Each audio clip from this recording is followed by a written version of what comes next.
আজকে আবারও আমরা নতুন টপিক নিয়ে চলে এসেছি, সেটা হচ্ছে ক্লাস 10-এর একটা খুব গুরুত্বপূর্ণ চ্যাপ্টার, সেটা হচ্ছে আলো। তো প্রথম কথা হলো যে আমরা আলো নিয়েই কেন আলোচনা করব। এটার একটাই কারণ যে আলো থেকে মাধ্যমিকে প্রচুর কোশ্চেন থাকে। তো আগে যদি আমরা এই বড় চ্যাপ্টারটাকে করে নিই তাহলে ছোট ছোট চ্যাপ্টারগুলোকে করতে অনেক সুবিধা হয়। তাই চলো আজকে টপিক আলো নিয়ে শুরু করি। তো দেখো, আলো নিয়ে কিছু কথা বলার আগে আমি আলো সম্পর্কে কিছু ধারণা দিতে চাই তোমাদেরকে। যে আমরা জানি যে আমাদের আলো অ্যাকচুয়ালি দেখতে সাহায্য করে কোনো জিনিসকে দেখার যদি আমি শর্ত দেখি, তাহলে কি কোনো জিনিসের উপরে আলো পড়তে হবে এবং সে আলো প্রতিফলিত বা রিফ্লেক্ট হয়ে আমাদের চোখে পড়তে হবে, তাহলে আমরা সেই বস্তুটাকে দেখতে পাবো। ঠিক আছে, এবার সেই বস্তুটা কোথায় আছে সেটা ততটা ম্যাটার করে না, যতটা না ওখান থেকে আলোটা ওর উপরে আলো পড়ে সেটাকে প্রতিফলিত হয়ে তোমার চোখে পড়াটা ম্যাটার করে। যেমন উদাহরণস্বরূপ তোমাকে বলি যে কোনো জিনিসকে তুমি যদি দেখতে চাও, তাহলে দেখবা যে ওই বস্তুর উপরে আলো পড়তে হবে, তারপরে তুমি ওটাকে দেখতে পাচ্ছ। এবার যদি দেখো যে তুমি যে রুমে বসে আছো সেই রুমে অবশ্যই নিশ্চয়ই এখন হয়তো আলো আছে, তাহলে তুমি সেই বস্তুটাকে দেখতে পাচ্ছ কারণ সেই রুমে আলো আছে এবং সেই বস্তু থেকে আলো প্রতিফলিত হয়ে তোমার চোখে পড়ছে বলে কিন্তু দেখতে পাচ্ছ। এবার মনে করো যে পাশের রুমেও কিন্তু আলো আলো আছে, কিন্তু সেই আলো থাকার কারণে সেটা প্রতিফলিত হচ্ছে, কিন্তু সেই প্রতিফলিত হয়ে আলোটা তোমার চোখে পড়ছে না, তাই কিন্তু তুমি সেই বস্তুটাকে দেখতে পাচ্ছ না। এবার ভাবো যে অনেক দূরে বসে থাকা তোমার বন্ধুর সঙ্গে যখন তুমি ভিডিও কল করো, তখন তুমি তাকে আবার দেখতে পাও, অথচ সে তোমার কাছাকাছি বসে নেই।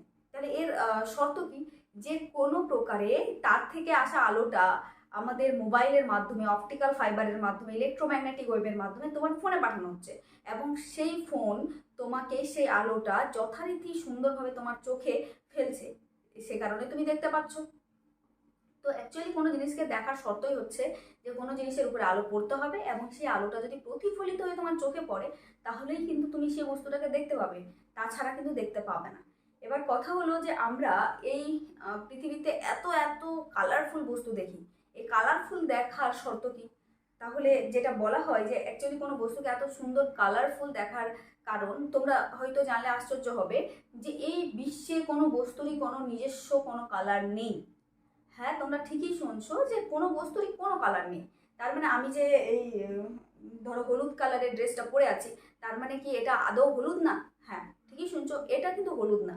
অ্যাকচুয়ালি এ যেমন আলোতে থাকবে সে তেমনটাই তার বর্ণটা ধারণ করবে। যেমন তুমি যদি সাদা শার্ট পরে যদি সবুজ আলোর নিচে দাঁড়াও, তাহলে তোমার শার্টটা আর সাদা থাকছে না, সেটা কি হয়ে যাচ্ছে, সেই শার্টটা সবুজ হয়ে যাচ্ছে। এবার তুমি দেখবা যে এরকম একটা জিনিস আছে যে ধরো যে তুমি কাউকে গোলাপ ফুল দিয়ে কাউকে হচ্ছে উইশ করতে যাচ্ছ, এবার দেখা গেল যে হঠাৎই সেখানে সাদা আলোর জায়গায় হচ্ছে যদি সবুজ কালারের আলো ফেলা হয়, তাহলে সেই গোলাপ ফুলটা কালো হয়ে যাবে। হ্যাঁ, এরকমটা হয়, কিন্তু এটা হলো কেন, কারণ কি? অ্যাকচুয়ালি আমরা বিভিন্ন কালার দেখি এই কারণে যে আমাদের সাদা কালারের মধ্যে আমরা জানি যে 7টা কালার মিশে থাকে, বেনিয়া সহ কালার ছোটবেলা থেকে পড়েছি। তো অ্যাকচুয়ালি 7টা কালার শুধু বলা হয়, এছাড়া কি কোনো কালার নেই? অসংখ্য কালার আছে। আমাদের এই 7টা কালারকে মাইলস্টোন হিসাবে দেখা হয়, যে লাল, একটু হালকা লাল, তারপর আরও একটু হালকা লাল, ডিপ লাল, এরকম করে বিভিন্ন কালারের আলো আমরা দেখতে পাই। এবার প্রশ্ন হলো যে আমরা তাহলে ওই বস্তুটাকে এরকম কালারফুল দেখি কেন? কারণ দেখো, সাদা কালারের আলো যখন কোনো বস্তুর উপরে পড়ে এবং সেই পার্টিকুলার বর্ণের আলোটা যখন প্রতিফলিত করে তোমার চোখে পড়ে, তখনই তুমি ওই বর্ণের ওই বস্তুটাকে দেখো। ঠিক আছে, তার মানে এর অর্থ হলো লাল বস্তুকে লাল দেখায় একটাই কারণে, যে ওইখানে যখন সাদা আলো পড়ে তখন ও কি করে, বাকি সমস্ত বর্ণের আলোকে শোষণ করে নেয়, শুধুমাত্র লাল বর্ণের আলোটাকে প্রতিফলিত করে তোমার চোখে ফেলে। এই জন্য আমরা কি দেখি, লাল ওই বস্তুটাকে লাল দেখি। এবার তোমরা দেখবা যে কোনো কালারফুল চশমা যদি তুমি পরে হাঁটো, বা কোনো কালারফুল সানগ্লাস পরে তুমি যদি হাঁটো, তাহলে তুমি দেখতে পাবা কি, যে সমস্ত কিছু হলুদ কালারের সানগ্লাস পরে হাঁটলে সবাইকে হলুদ দেখে মনে হয়। কেন? এর কারণ কি? এর কারণ হলো যে তোমার চোখে যে কালারটা আসছে, ঠিক আছে, সেটা যেহেতু সানগ্লাসটা তোমার হলুদ, ওই কারণে যখন তোমার চোখে পড়ছে সেটা হলুদ কালারের হচ্ছে, ওই পার্টিকুলার বর্ণটাও হলুদ কালারে এসে তোমার চোখে পড়ছে। তাহলে এর থেকে আমরা কি কনক্লুশন টানতে পারলাম? একটাই, যে অ্যাকচুয়ালি তোমার চোখে যেটা ফেলা হবে তুমি তাকে তেমনটাই দেখবে। লাল বর্ণের আলো এসে পড়লে লাল, হলুদ বর্ণের আলো এসে পড়লে হলুদ, সবুজ বর্ণের আলো এসে পড়লে সবুজ। ঠিক আছে, তো এই হলো আলো। তার মানে আমাদেরকে এখানে আমাদের কি করতে হবে, এখানে আলো নিয়ে তেমনটা নেই, আমাদের আছে আলোর প্রতিবিম্ব। তো আলোর প্রতিবিম্ব জিনিসটা কি, এর জন্য আমাদের কি লাগবে, তো চলো দেখি। দেখো আলোর প্রতিবিম্ব তুমি যদি দেখো তাহলে কি, যে আলো কোথাও কোনো একটা বস্তুতে পড়লো, সেখান থেকে প্রতিফলিত হয়ে তোমার চোখে পড়লো, তো তুমি ওই বস্তুটাকে দেখছো নাকি ওর প্রতিবিম্বকে দেখছো? কোথাও না কোথাও প্রতিবিম্ব সৃষ্টি তো তৈরি তো হচ্ছে। যেমন উদাহরণ হিসাবে আমি যখন খুব সুন্দরভাবে সেজে গুজে দেখবো যে আমি কীভাবে সাজলাম, তাহলে আমি কি করি, আয়নার সামনে দাঁড়াই। আয়নার সামনে দাঁড়ানোর পরে আমি আমার মতো দেখতেই একটা অন্য ব্যক্তিকে ওই সাইডে দাঁড়াতে দেখি। এবার ছোটোবেলা থেকে তো আমরা জানি যে ওটা আমি দাঁড়িয়ে আছি বলে এখন মনে কোনো প্রবলেম হয় না, কিন্তু ওটা হচ্ছে কিভাবে, ওইরকমই দেখতে একটা বস্তু যখন আমি আয়নার সামনে স্বচ্ছ প্রতিফলক তলের সামনে দাঁড়াচ্ছি তখনই দেখতে পাচ্ছি, কিন্তু একটা দেওয়ালের সামনে দাঁড়ালে তো দেখতে পাচ্ছি না কেন, তাই না? এগুলো জিনিস ভাবার। তো আমাদের আজকে অ্যাকচুয়ালি যে টপিকটা টেনে এত ডিপ লেভেলে নেই, তবে আমি চেষ্টা করবো তোমাদের সমস্ত কিছু যে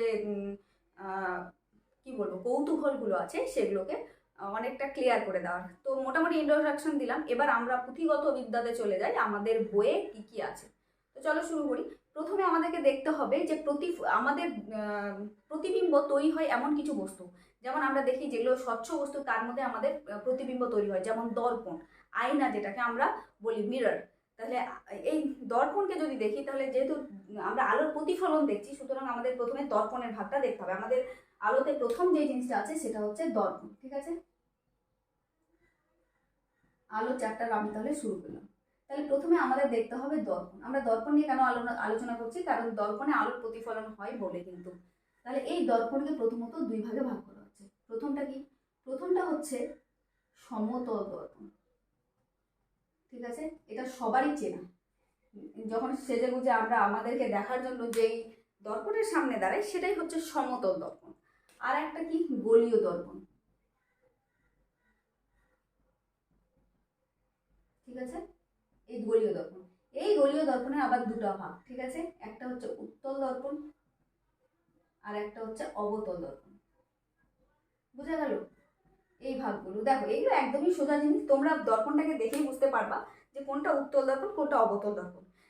দেখো এই দর্পণটা হচ্ছে সমতল দর্পণ, ঠিক আছে? কিভাবে, আমি যদি ছবি এঁকে দেখাই তাহলে দেখো, এই যে সোজাসুজি যে দর্পণটা থাকবে, ঠিক আছে, সেটা হচ্ছে আমাদের সমতল দর্পণ। ওকে, এটা তো হয়ে গেল। এটাতে তেমন প্রতিবিম্বের বাঁক ঘটে না, তো এটা নিয়ে আমাদের তেমনটা আলোচনার বিষয় নেই। যেমনটা আমাদের বস্তুটা দ্বারাই ঠিক অনুরূপভাবে তার প্রতিবিম্বটা দেয়, ঠিক আছে? নেক্সট আমাদের দেখতে হবে উত্তল দর্পণ। তো এটা কার আন্ডারে পড়ছে, গোলীয় দর্পণ। তো গোলীয় মানে কি, তুমি যদি একটা ফুটবল নাও তাহলে সেটা হচ্ছে গোলক। 3D তে তোমাকে ভাবতে হবে। দেখো এখানে তো 3D আঁকা সম্ভব না, এখানে 2D আঁকা সম্ভব, কারণ এটা একটা তল বলে। তো তুমি যদি দেখো যে তোমাকে 3D বস্তু মানে এটা একটা 3D বস্তু, তো এরকমই একটা গোলক ভাবো, ঠিক আছে, ফুটবল। তো ওই রকম তুমি যদি একটা সারফেস নাও, যার মনে করো যে এই সারফেসটার এইটুকু অংশ কেটে নিলে, ঠিক আছে, এইটুকু অংশ কেটে নিয়ে এই সাইডটা দেখবা যে দর্পণের, সমতল দর্পণ তুমি যদি দেখে থাকো আয়না, তো আয়না যদি ভেঙে যায় তাহলে দেখবা যে আয়নার ব্যাক সাইডটা না ঘষা থাকে, মানে কোনো কিছু দিয়ে প্রলেপ দেওয়া থাকে, আর এই আর একটা পার্ট কি চকচকা থাকে। তো সেম ভাবে এটারও এই সাইডটাকে আমি কি করে দিয়েছি, প্রলেপ দিয়ে দিয়েছি, আর এই সাইডটা হচ্ছে প্রতিফলক তল রূপে ব্যবহার করছি, ঠিক আছে? দেখো এগুলো হচ্ছে বইয়ের ভাষা, মনে রাখতে হবে। চকচকা সাইডটাকে বলা হচ্ছে প্রতিফলক তল, যেখান থেকে আলোটা প্রতিফলিত হয়ে আসে, তাহলে এটাকে কি বলা হচ্ছে, প্রতিফলক তল। ওকে, তো দেখো প্রতিফলক তলটা যদি হয়, মানে ভেতরে ঢোকানো হয়, তাহলে সেটাকে কি বলবো, অবতল দর্পণ, ঠিক আছে? আর যদি প্রতিফলক, মনে করো এটাকে কেটে আনলাম, এবার আমি এই সাইডটাতে প্রলেপ দিয়েছি, আর এই সাইডটা হচ্ছে চকচকা, মানে এই সাইডটা হচ্ছে প্রতিফলক তল, এই সাইডটা হচ্ছে আমার প্রতিফলক তল। তাহলে কি হবে, এটা হয়ে যাবে উত্তল, কারণ উঁচু অংশটা আমাদের কি প্রতিফলক তল রূপে ব্যবহার করছি বলে। ওকে, তাহলে বোঝা গেল উত্তল দর্পণ, অবতল। গোলীয় দর্পণ কি, কোনো দর্পণ যখন কোনো গোলকের অংশ তাকে বলা হয় গোলীয় দর্পণ। আচ্ছা আমি লিখে দিচ্ছি।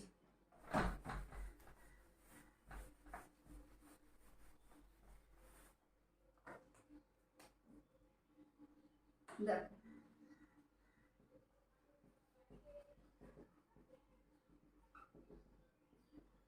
দেখা যাচ্ছে না, একটু দেখি তো, যাচ্ছে। দেখো গোলীয় দর্পণ কি বলছে, কোনো দর্পণ যখন কোনো গোলকের অংশ হয় তখন তাকে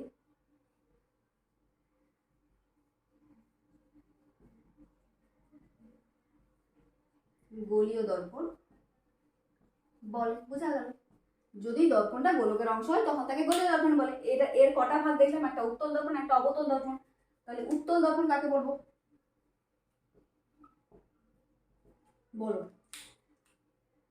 উত্তল দর্পণ তখনই বলবো যখন বাইরের পৃষ্ঠটিকে প্রতিফলক তলরূপে ব্যবহার করা হয়। তাহলে দেখো এটা কার অংশ? কোনো গোলীয় দর্পণের অংশ। তাহলে আমি তাহলে সংজ্ঞাটাকে কিভাবে লিখছি দেখো, যখন কোনো গোলীয় দর্পণের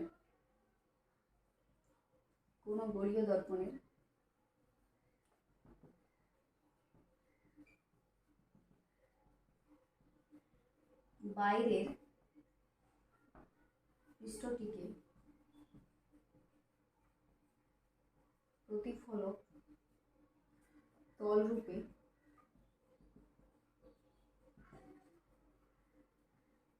ব্যবহার করা হলে তাকে উত্তল দর্পণ বলে।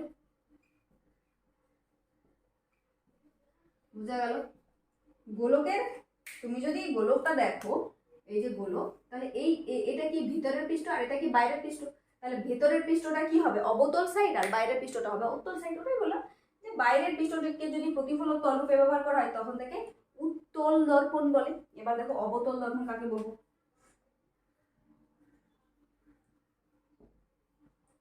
বুঝতেই পারছো? কোন গোলীয় দর্পণের বাইরে, এবার বাইরের জায়গায় কি হবে? ভেতরের পৃষ্ঠটিকে লিখে দিই আমি।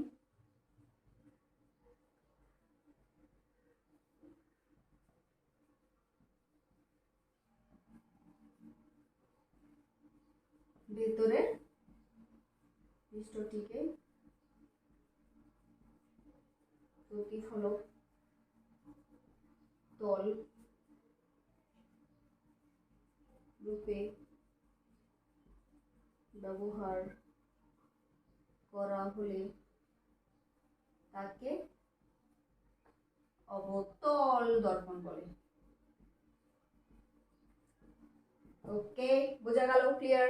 তার মানে উত্তল দর্পণ বুঝে গেলাম, অবতল দর্পণ বুঝে গেলাম, সমতল দর্পণ বুঝে গেলাম। এবার আমাদেরকে যেটা করতে হবে যে এর কিছু জিনিস সম্পর্কে আমাদের ধারণা দিতে হবে, যে উত্তল দর্পণের কিছু কিছু জিনিস থাকে যেটা সমতল দর্পণের বা এর সঙ্গে চেষ্টা করবে যে মুখস্থ করে নিতে বিষয়গুলোকে। তো চলো নেক্সট দেখি।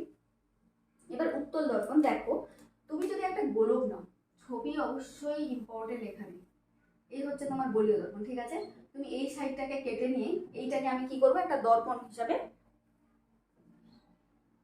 কল্পনা করব। এই সাইডটাকে নিয়ে আমি একটা দর্পণ বানাবো। তাহলে দেখো এটা তো কোনো গোলকের অংশ ছিল, আর গোলকের তো একটা কেন্দ্র থাকে, ঠিক আছে? কিন্তু আমি কি করছি? পুরো গোলকটাকে তো নিচ্ছি না, জাস্ট একটা বাঁক কেটে নিচ্ছি। দেখো এইটুকু একটা বাঁক, এটাকে কেটে নিয়ে আমি বানাচ্ছি দর্পণ, ঠিক আছে? তো আমি এবার বক্রতা কেন্দ্র, কেন বক্রতা কেন্দ্র বলছে, গোলকের কেন্দ্র কেন বলছে না? কারণ পুরো গোলকটাকে আমি ইউজ করছি না, জাস্ট একটা বাঁককে ইউজ করছি, ওই জন্য এটাকে বক্রতা কেন্দ্র বলছি। তাহলে দেখো কোনো গোলকের বক্রতা কেন্দ্র কাকে বলবে?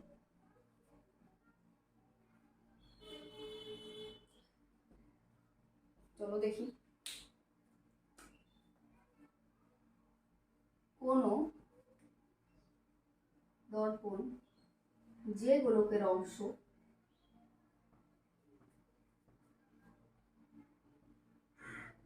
তার কেন্দ্রকে, ঠিক আছে, কেন্দ্রকে কি বলবো? বক্রতা কেন্দ্র। ওকে, সেই দর্পণের যেটা তুমি নিয়েছো সেটার। এবার দেখো এই দর্পণ থেকে এর একটা দূরত্ব তো থাকবে, তাহলে এটা কি হবে? ব্যাসার্ধ। যদি এটা গোলকের হতো তো গোলকের ব্যাসার্ধ, কিন্তু এটা তো আমি একটা বক্রতা কেটে নিয়েছি, তাহলে এটা কি হবে? বক্রতা ব্যাসার্ধ। একদম ঠিক বলেছো। তাহলে দেখি, বক্রতা কেন্দ্র হলো, তাহলে বক্রতা ব্যাসার্ধ কি হবে?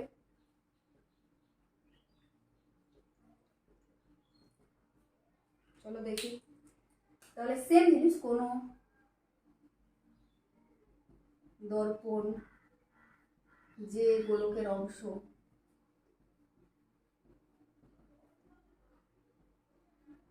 তার ব্যাসার্ধকে বক্রতা ব্যাসার্ধ বলে।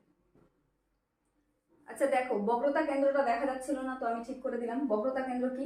কোনো দর্পণ যে গোলকের অংশ তার কেন্দ্রকে বক্রতা কেন্দ্র বলে। আর বক্রতা ব্যাসার্ধ কি? বক্রতা ব্যাসার্ধ কি? কোনো দর্পণ যে গোলকের অংশ তার ব্যাসার্ধকে বক্রতা ব্যাসার্ধ বলে। ঠিক আছে, এবার বক্রতা কেন্দ্র বক্রতা ব্যাসার্ধ তো হয়ে গেল। এবার আর কি জিনিস দেখতে হবে আমাদের? আরেকটা জিনিস দেখতে হবে, সেটা হচ্ছে মেরু। দেখো, তুমি এই দর্পণটাকে কেটে আনলে, মনে করো এই সাইডটা যদি তুমি প্রলেপ দিয়ে দাও, ঘষে দাও, তাহলে এটা যদি এম ড্যাশ একটা দর্পণ হয়, তাহলে এর একটা যে কোনো মিডিল বিন্দু তো হবে। ঠিক আছে, যে দর্পণটা কেটে আনছো সেটা, তুমি যদি এটা কেটে আনো তাহলে এটা ওর মিডিল বিন্দু, যদি এইটুকু কেটে আনো তাহলে এটা ওর মিডিল বিন্দু। তো ওর মধ্যবিন্দু, কোনো দর্পণের মধ্যবিন্দুকে ওর মেরু বলে। তাহলে মেরু কাকে বলছে?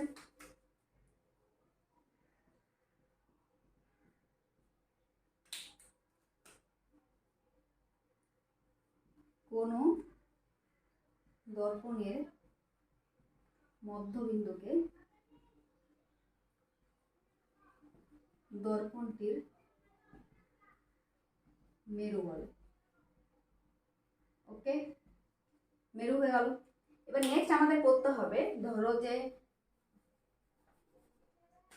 এটা হচ্ছে তোমার দর্পণটা, ঠিক আছে, এটা যদি তোমার দর্পণ হয় তাহলে ওর মেরু পি মনে করো, আর একে যদি আমি গোল করি তাহলে নিশ্চয়ই মধ্যবিন্দুটা হবে বক্রতা কেন্দ্র। ঠিক আছে, তাহলে এই বক্রতা কেন্দ্র আর মেরুকে যুক্ত করলে যে সরলরেখা পাওয়া যায় তাহলে তাকে কি বলা হয়? প্রধান অক্ষ।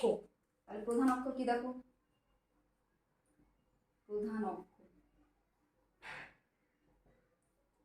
কি? মেরু, কোনো দর্পণের মেরু, কোনো দর্পণের মেরু ও বক্রতা কেন্দ্রকে যুক্ত করলে যে সরল রেখা নাম শুনে কোনো বান্ধবীর কথা মনে পড়ছে না তো? যে সরল রেখা পাওয়া যায়, এটা কিন্তু সেই রেখা না, এটা কিন্তু এই যে এই রেখাটা বলে দিলাম, যে সরলরেখা পাওয়া যায় তাকে প্রধান অক্ষ বলে।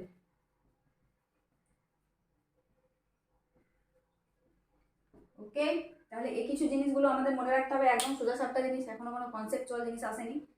তো কি কি বললাম আমরা? উত্তল দর্পণ, সমতল দর্পণ প্রথমে পড়েছি, তারপর উত্তল দর্পণ, অবতল দর্পণ, তারপর বক্রতা কেন্দ্র, বক্রতা ব্যাসার্ধ, মেরু, প্রধান অক্ষ। এবারের আমাদের যেটা টপিক সেটা হলো কি? সেটা হচ্ছে প্রতিফলনের সূত্র। চলো প্রতিফলনের সূত্রগুলো দেখে নিই। প্রতিফলনের প্রথম যেটা সূত্র,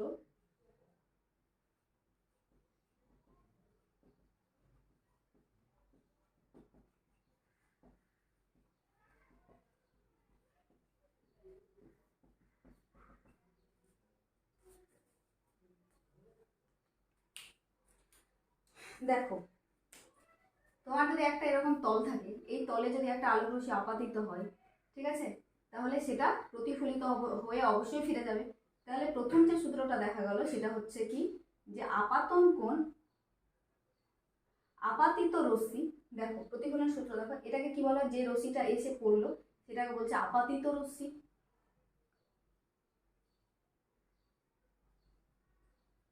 আপতিত রশ্মি। আর যেটা প্রতিফলিত হয়ে গেল জানো, প্রতিফলিত রশ্মি। ঠিক আছে, এবার দেখো যে বিন্দুতে এসে পড়লো সেটাকে কি বলা হচ্ছে? আপাতন বিন্দু। ওকে, আর এটা কি? অভিলম্ব। যে বিন্দুতে আপাতিত হয়েছে সেই বিন্দুতে এটা অভিলম্ব। অভিলম্ব মানে কি? এটা হচ্ছে ওর তলের সঙ্গে 90 ডিগ্রি কোণ করেছে, মানে এই কোণটা 90 ডিগ্রি, এটা হচ্ছে অভিলম্ব। তাহলে সূত্রটা দেখো, আপাতিত রশ্মি, প্রতিফলিত রশ্মি এবং আপাতন বিন্দুতে প্রতিফলক তলের উপরে অঙ্কিত অভিলম্ব একই সমতলে থাকে। তো যেখান থেকে আপাতিত হচ্ছে রশ্মিটা, তো সেখান থেকে প্রতিফলিত হবে, সেই জন্য বলছে আপাতিত রশ্মি। যেমন তুমি এই বোর্ডটাকে দেখতে পাচ্ছ কেন? আলোটা এসে এখানে পড়ছে, সেই আলোটা প্রতিফলিত হয়ে ক্যামেরাতে যাচ্ছে, ঠিক আছে, তাহলে আপাতিত রশ্মি, প্রতিফলিত রশ্মি এবং আপাতন বিন্দুতে অঙ্কিত অবিলম্ব সবাই কি এই সমতলেই আছে বলেই তো আমরা এটাকে দেখতে পাচ্ছি। তাহলে যদি সূত্রটা লিখি তাহলে কি লিখবো? আপাতিত রশ্মি, প্রতিফলিত রশ্মি, আপতন বিন্দুতে প্রতিফলক তলের উপরে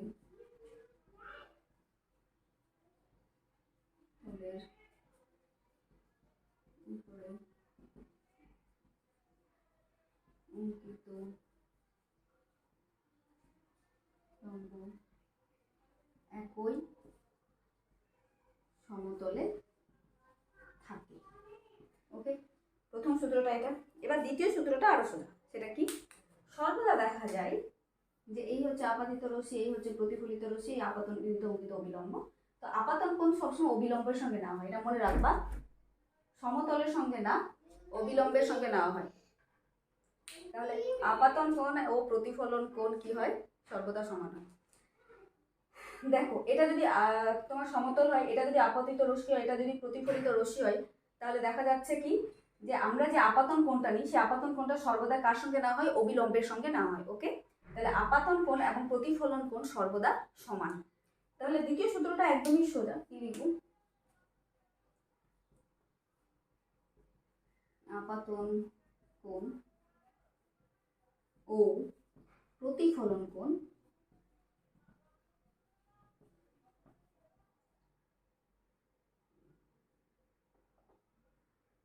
আপাতন কোণ ও প্রতিফলন কোণ সর্বদা সমান হয়। মানে কি? এটা যদি 30 ডিগ্রি হয় তাহলে এটাও হবে 30 ডিগ্রি। এটা কিন্তু না, ঠিক আছে? এটাকে আপাতন কোণ না হয় না, আপাতন কোণ না হয় অবিলম্বের সঙ্গে কোণটা কি। আশা করি বোঝা গেছে।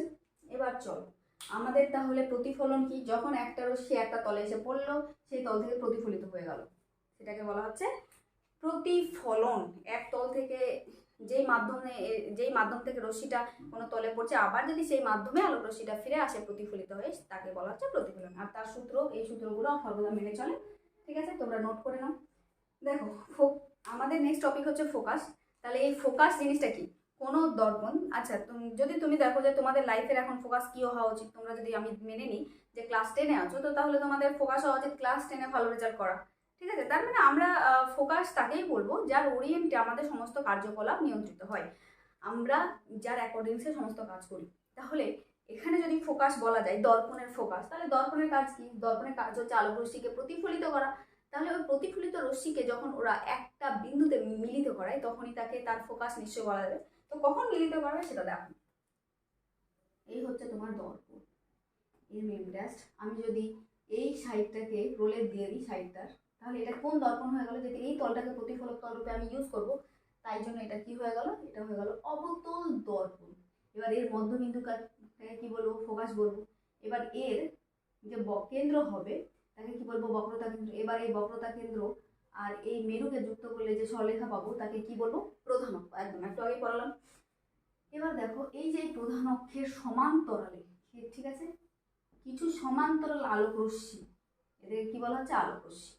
তাহলে কিছু সমান্তরাল আলোক রশ্মি গুচ্ছ প্রধান অক্ষের সমান্তরালে এসে যদি, এটা কোন দর্পণ? অবতল দর্পণ। অবতল দর্পণে আপতিত হয়, তাহলে প্রতিফলনের পর রশ্মিগুলো প্রধান অক্ষের একটি নির্দিষ্ট বিন্দুতে এসে মিলিত হয়।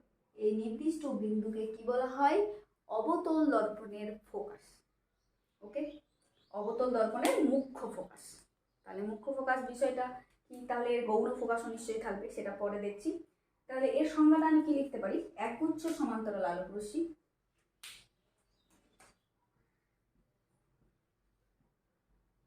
একগুচ্ছ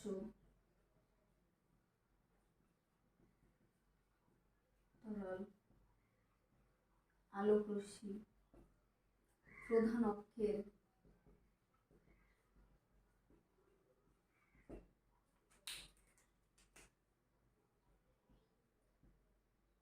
তরালে এসে অবতল দর্পণে আপতিত হয়ে প্রতিফলনের পর একটি নির্দিষ্ট বিন্দুতে মিলিত হয়। একে অবতল দর্পণের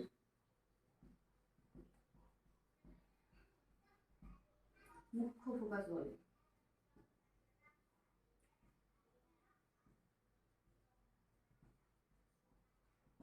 ওকে, বোঝা গেল এটা হচ্ছে মুখ্য ফোকাস।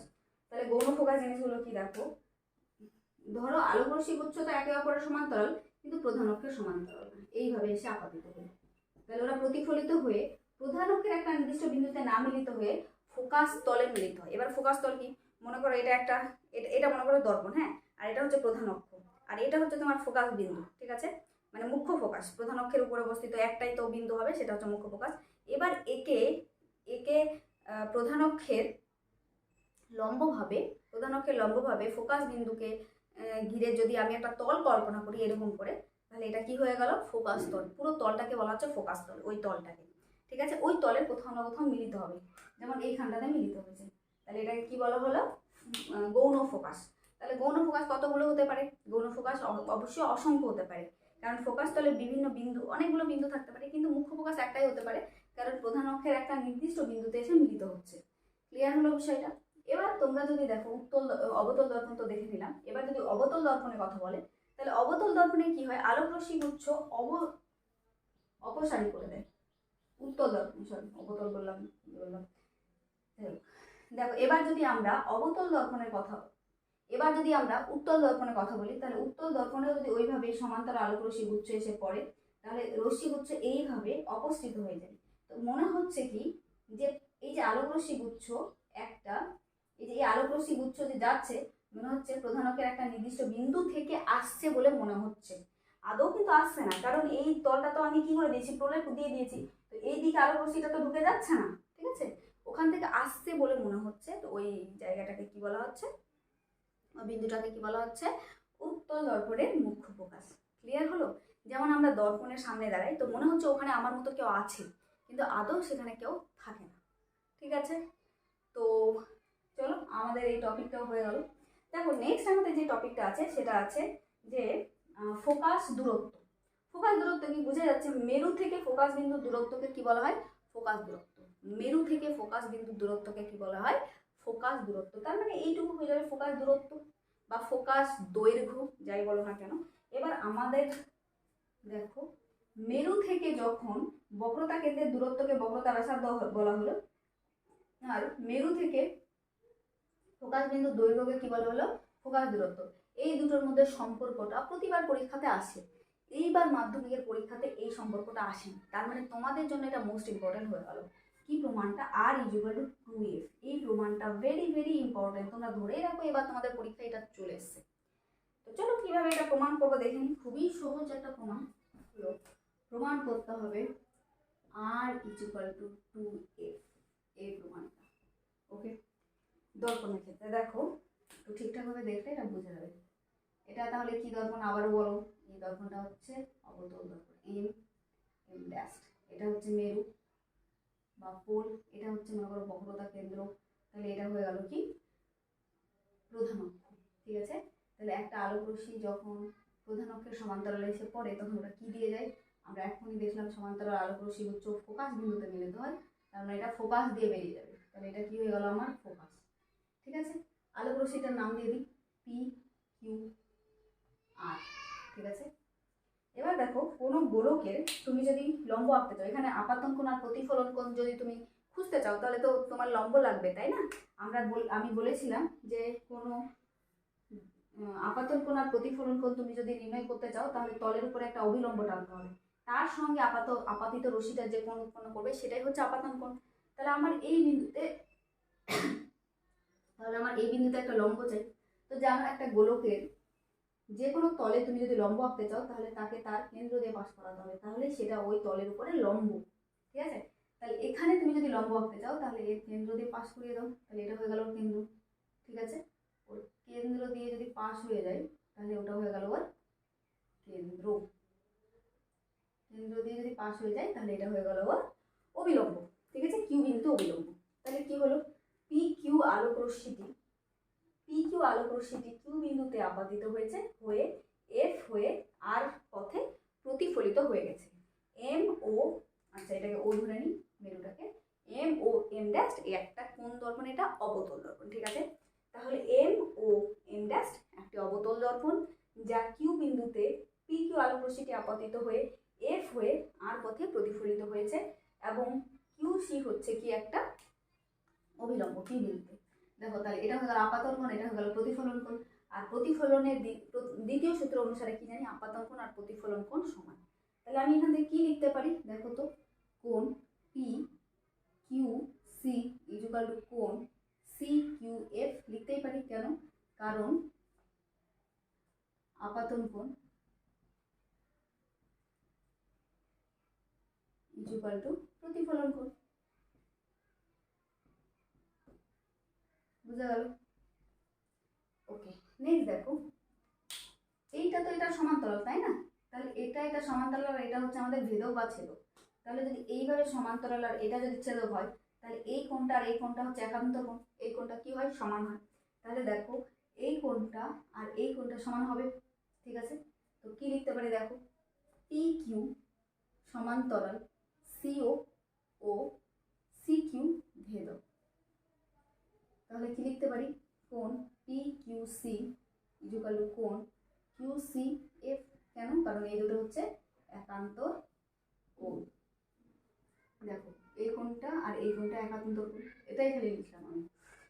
এবার দেখো এই কোণটার সঙ্গে এই কোণটা সমান, মনে করো এটা 50 ডিগ্রি, তাহলে এটা আর এটা কি আপাতন কোণ প্রতিফলন কোণ, এটাও 50 ডিগ্রি, আবার এটা 50 ডিগ্রি হলে এটাও 50 ডিগ্রি। আমি এটা জাস্ট ধরতে বললাম। তাহলে কি এই কোণটা এই কোণটা সমান হলো না?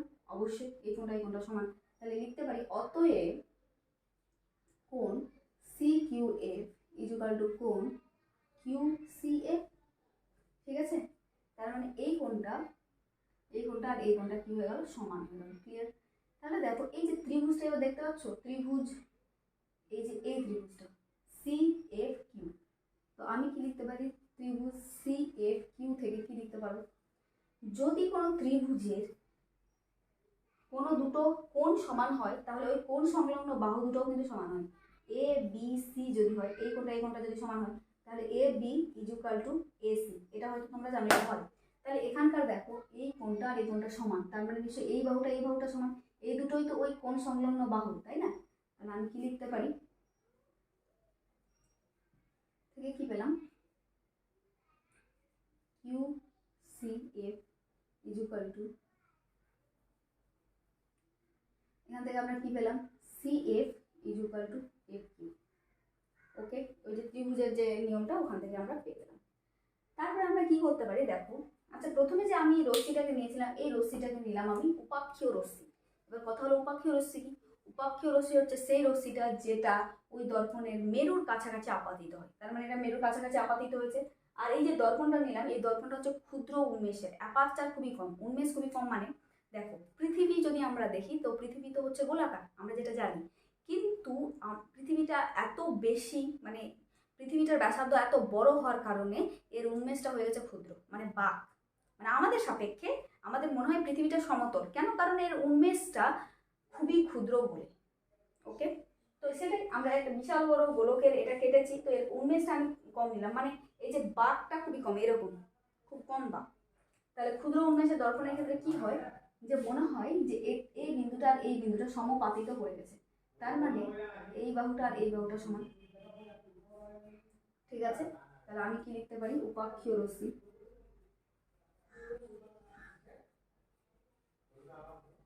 ও ক্ষুদ্র উন্মেষের দর্পণের ক্ষেত্রে কি লিখতে পারি বলো তো, আমরা লিখতে পারি F Q equal to F. Okay, তাহলে দেখো এটার সঙ্গে এটা সমান, আবার এটার সঙ্গে এটা সমান, তার মানে কি এটার সঙ্গে এটা সমান, অতএব C F equal to F O. একবার দেখে নি দেখা যাচ্ছে কিনা,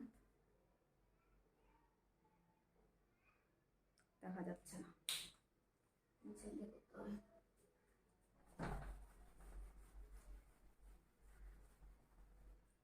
তাহলে আমরা কি লিখতে পারি দেখো তো, এটার সঙ্গে এটা সমান, আবার এটার সঙ্গে এটা সমান, মানে কি CF ইকুয়াল টু FO। ওকে, তার মানে দেখো এবার এইটুকু কত, এখান থেকে এতখানি কত R, আর এখান থেকে এতটুকু হচ্ছে F। তাহলে আমি কি লিখতে পারি যে CF plus FO equal to কি লিখতে পারি CO, কারণ এইটুকু আর এইটুকু সমান, তার মানে এইটুকু প্লাস এইটুকু ইকুয়াল টু এইটুকু, আবার এইটুকু F, তার মানে এইটুকু F বোঝা গেল। তার মানে F plus F equal to R, এই টোটালটা আবার R নিয়েছি, অতএব R ইকুয়াল টু 2F প্রমাণিত। ওকে, আজকে এই অবধি থাকলো। নেক্সট দিন আমি এর কিভাবে কোথায় বস্তু রাখলে তার প্রতিবিম্ব কোথায় গঠিত হয় একটা ট্রিকের মাধ্যমে বুঝিয়ে দেবো, কোনোদিনও ভুলবা না। আর যদি তোমাদের ভিডিও ভালো লেগে থাকে তাহলে অবশ্যই তোমরা কমেন্ট করবা, আর যদি বুঝতে না পারো অবশ্যই কমেন্টে জানাবা যে ম্যাম এই পার্টটা বুঝলাম না। তাহলে চলো আজকের মতো টাটা।